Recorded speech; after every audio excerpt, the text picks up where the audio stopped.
आएगा, ये पूरे पार्टी को पता लग गई है।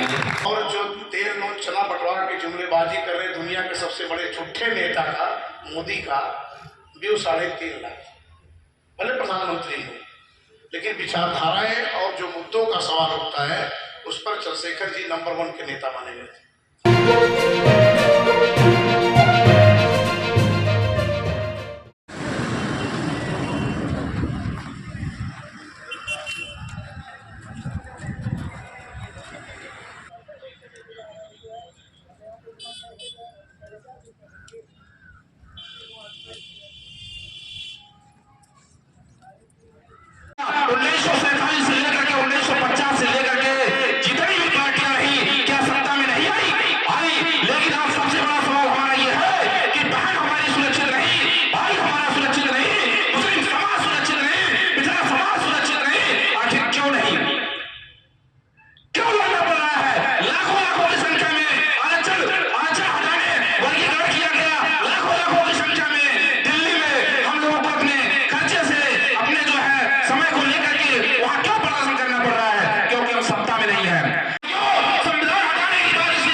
मैं मुख्यमंत्री जी से निवेदन करूंगा कि भाई चंद्रशेखर आजाद जी से तक हमारी बात पहुंचाएं, जिससे संसद में ये बात उठाई जा सके। संत कबीर नगर में पिछड़ा समाज जुट गया है और आजाद समाज पार्टी का 2027 में कोई ना कोई विधायक बन के जरूर आएगा। हमारे माननीय पूर्व तहसीलदार गिरवर सिंह जी हमारे 313 विधानसभा से इस बार विधायकी का आगाज करेंगे। मैं अपील करता हूं उनसे कि ऐसे लोगों की जरूरत है, क्योंकि वो ना जात देखते हैं, ना दिन देखते हैं, ना रात देखते हैं, ना अमीर देखते हैं, ना गरीब देखते हैं, ना छोटा देखते हैं, ना बड़ा देखते हैं। बीजेपी सरकार, विपक्षी सरकार अब ये जान चुकी है कि भीम आर्मी और आजाद समाज पार्टी अब रुकने वाली नहीं है। साथियों अब ये कारवां बहुत तेजी से चलने लगा है और हमारे साथ हर समुदाय के लोग, जो बड़े भाई आदरणीय श्री चंद्रशेखर आजाद और श्री अमर सिंह चौधरी जैसे नेताओं जो रात दिन संघर्ष करते हैं, संघर्ष कर रहे हैं समाज के लिए। रात दिन कहीं भी कोई भी सोशल उत्पीड़न होता है तो उसके लिए लड़ाई लड़ने का काम करते हैं।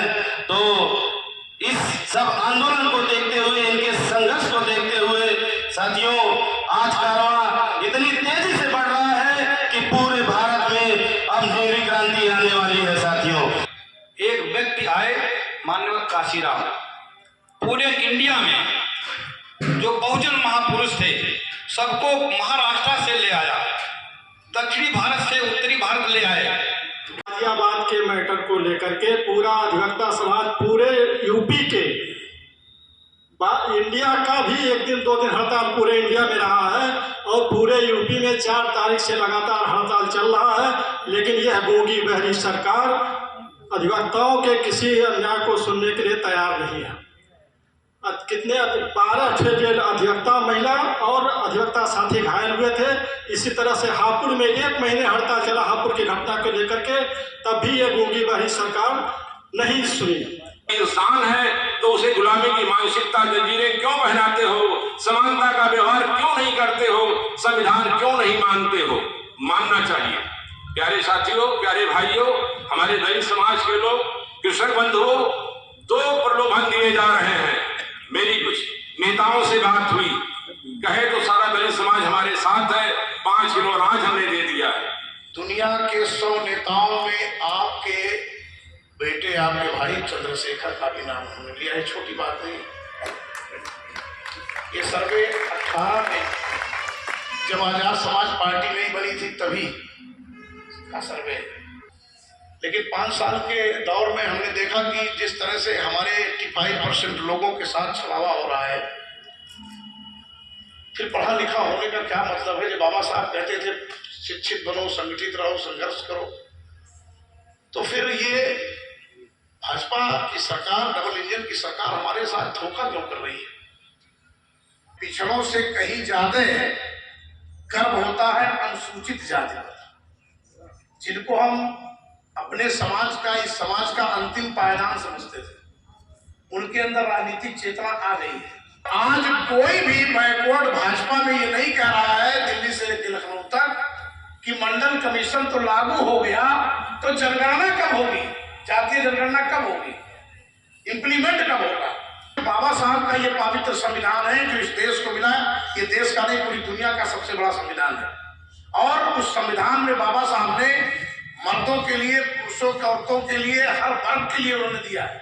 ऐसा नहीं कि सिर्फ अनुसूचित के लिए दे दिया, इनके लिए, उनके लिए दे, उन्होंने हर वर्ग के लिए दिया उसने।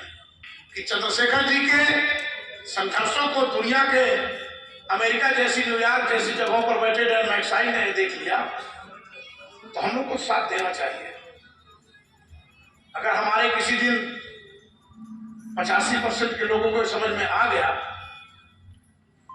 तो चौधरी अमर सिंह नसीमुद्दीन की तरह बैठ करके आजाद समाज पार्टी में टिकट बांटेंगे जरूर। अमर सिंह चौधरी जिंदाबाद, अमर सिंह चौधरी जिंदाबाद, आजाद समाज पार्टी जिंदाबाद, जिंदाबाद, केतली निशान जिंदाबाद, check check check check check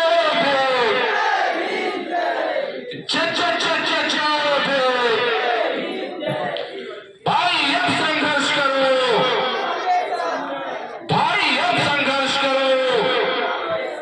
बहुत बहुत धन्यवाद साथी। ज्वाइन करने का मुख्य उद्देश्य है, मैं विगत 10 वर्षों से इस पार्टी का मैं जिला अध्यक्ष रहा यहाँ, लेकिन जो डॉक्टर साहब का मिशन है वो मिशन व्यवसायिक है, मतलब वो अपने व्यवसाय से जुड़े हुए हैं, अच्छे आदमी हैं डॉक्टर साहब। वो राजनीति से उनका लेना देना कुछ है नहीं, केवल राजनीति पता नहीं क्यों कर रही है, मैं नहीं समझ पाया। और उनका मिशन इस्लामिक है, वो इस्लामिक प्रचार में लगे हुए हैं, अपना व्यवसाय देख रहे हैं। तो अब मुझे राजनीति करना है, देश के संविधान को बचाने का साथ देना है, इसलिए मैं आज़ाद समाज पार्टी भाई चंद्रशेखर आज़ाद जी के साथ जुड़ा हूँ, ताकि देश का संविधान जो जिससे हम लोगों को मान सम्मान मिलता है वो बच सके। इस कार्यक्रम का उद्देश्य ओबीसी भाइयों को जोड़ना था। बहुत दिनों से आस थी कि भीम आर्मी आजाद समाज पार्टी में ओबीसी समाज आए। आज जितने भी साथी जुड़े उनका बहुत बहुत धन्यवाद और स्वागत करते हैं हम भीम आर्मी आजाद समाज पार्टी में। भाई चंद्रशेखर आजाद जी को मजबूत करने के लिए बहुत बहुत धन्यवाद। रिटायर होने के बाद, एक्स होने के बाद तहसीलदार मजिस्ट्रेट में गिरिवर सिंह पटेल सोचा कि समाज में जो पिछड़े हैं, दलित हैं, कृषक संवर्ग के लोग हैं, क्योंकि इन्हीं की रक्षा के लिए, जो सबल हैं उनकी रक्षा के लिए तो पहले से बना हुआ है। संविधान का निर्माण गरीबों को, दलितों को समानता का अधिकार देने के लिए हुआ और डॉक्टर भीमराव अम्बेडकर साहब ने जिसको लिखा पूरी तरह से संविधान लागू करने के लिए, क्योंकि 85% लोग एक साइड में है और इन्हें संविधान की आवश्यकता है सामाजिक न्याय के लिए, गरीबों के लिए, और जो हमारे असहाय लोग हैं उन्हीं को आगे बढ़ाने के लिए मैंने ये पार्टी ज्वाइन किया है। आज संत कबीर नगर जनपद में आजाद समाज पार्टी के तत्वाधान में सदस्यता अभियान का एक बैठक था, सम्मेलन था, और इस बैठक में, सम्मेलन में राष्ट्रीय सचिव का दायित्व दिया है पार्टी ने, इसलिए मैं आया हूं पार्टी के आदेश के क्रम में। तो आज इस पार्टी के हमारे जिला अध्यक्ष के रूप में श्री राधेश्याम पटेल जी रहे और प्रत्याशी के रूप में श्री गिरिवर सिंह पटेल साहब जो रिटायर्ड तहसीलदार हैं। इनकी आपकी पूरी टीम, सैकड़ों की टीम आज इस पार्टी को छोड़ करके उन्होंने आजाद समाज पार्टी को आगे बढ़ाने के लिए सदस्यता ग्रहण किया है। और इसके लिए मैं पार्टी की तरफ से, अपने तरफ से, सभी पार्टी के जिला कमेटी की तरफ से इस पार्टी से आए हुए सभी लोगों का स्वागत कर रहे हैं, अभिनंदन कर रहे हैं। बाकी पार्टी के जो संगठन के लोग हैं, आपस में ये तय किया गया कि पार्टी को आगे बढ़ाना है, तो संगठन पर मजबूती देने के लिए एक बैठक हुई और सदस्यता अभियान कराया गया। इस समय जो महंगाई बेरोजगारी का मुद्दा चल रहा है, उस समय जो वर्तमान सरकार के खिलाफ क्या कहना है? मैं जब उसी सरकार में 17 से 22 तक था तभी लड़ता था, आज तो फिर भी लड़ रहा हूँ। ये सबको पता है, महंगाई, बेरोजगारी, भ्रष्टाचार, लूट खसोट, बेईमानी, सब तो बिल्कुल बढ़ता जा रहा है। उसमें कहना कि आप तो मीडिया से हो, चौथे स्तंभ से हो, भाई तो आपको तो जमीन से लेकर के अर्श से लेकर फर्श तक सब पता है कि सरकार की नाकामी क्या है। कि धोखाधड़ी वाली सरकार जो बार बार धोखा दे करके लोगों को गुमराह करके सरकार बना ले रही है और उद्योगपतियों का काम कर रही है। नौकरी चाकरी पढ़े लिखे लोगों को आउटसोर्सिंग पर देख रही है और संविधान को ताक पर रख कर तानाशाह की तरह सरकार चला रही है। तो कौन नहीं जान रहा है, सब्सिडी खत्म कर दिया, किसानों को कुछ लाभ नहीं है, छोटे व्यापारी मर रहे हैं, नौजवान मर रहा है, सब तो चारों तरफ हाहाकार मचा है। छोटे तबके कर्मचारी सब परेशान हैं जो नौकरी कर रहे हैं इस सरकार में। तो ये सरकार तो काम कर रही है सिर्फ अडानी और अंबानी को, उद्योगपतियों को बढ़ा रही है, हम लोगों पर कर्ज लाद रही है, हम लोग की महंगाई, जीएसटी, टैक्स सब वसूली हो रही है। तो इसको लेकर के तो हम लोग तो शुरू लड़ते हैं भाई, लड़ भी रहे हैं। जिस दिन हम भी हमारे लोग जागरूकता में आ गए उस दिन भाजपा का पतन पतन हो जाएगा। कितना दिन चलेंगे, फर्स्ट एंड लास्ट है ये। हमको लगता है कि 27 में उत्तर प्रदेश से सफाया हो जाएगा इन सबका। अभी तो देखते नहीं आप कि शुरू हो गए, जिनके नाम पर, राम के नाम पर, कृष्ण के नाम पर, काशी के नाम पर, वहीं से हारना शुरू हो गई है। बद्रीनाथ से लेके अयोध्या से लेके चित्रकूट से वहां तक। तो धीरे धीरे झूठी जुमलेबाजी की भी एक सीमा होती है। ये कब तक करेंगे? 2, 4, 6 साल, 10 साल, उससे ज्यादा नहीं चल सकते। तो ये सरकार तो बिल्कुल एकदम जन विरोधी सरकार है और इसके जितने भी योजनाएं हैं सब फ्लॉप हैं, सिर्फ कागजों में है, मौके पर कुछ नहीं है, सिर्फ जुमलेबाजी है। सिर्फ धर्म कर्म के नाम पर बांट रहे हैं, हिंदू मुसलमान के नाम पर बांट रहे हैं, जातियों के नाम पर बांट रहे हैं, यही इनका पेशा है। इनको बाकी कुछ करना नहीं है। ये जनता जान रही है धीरे धीरे, लेकिन जनमानस जहाँ लाखों लाख करोड़ों करोड़ है तो समझने में टाइम लगेगा। कुछ लोग आगे बढ़ेंगे, बताएंगे, कुछ उनके साथ, कुछ उनके साथ। तो आज जो कारवां बढ़ रहा है इनके खिलाफ, वो एक दिन 27 में पता चल जाएगा। बाकी जनता से क्या अपील करना चाहते हैं पार्टी के साथ? मैं तो एसपी में, आजाद समाज पार्टी में बतौर एक सिपाही हूँ, एक जिम्मेदार व्यक्ति हूँ और अपने लोगों के साथ काम कर रहे हैं। मंडल में जहाँ भी जरूरत पड़ रही है जा रहे हैं। पार्टी को मजबूती करना है, जोड़ना है।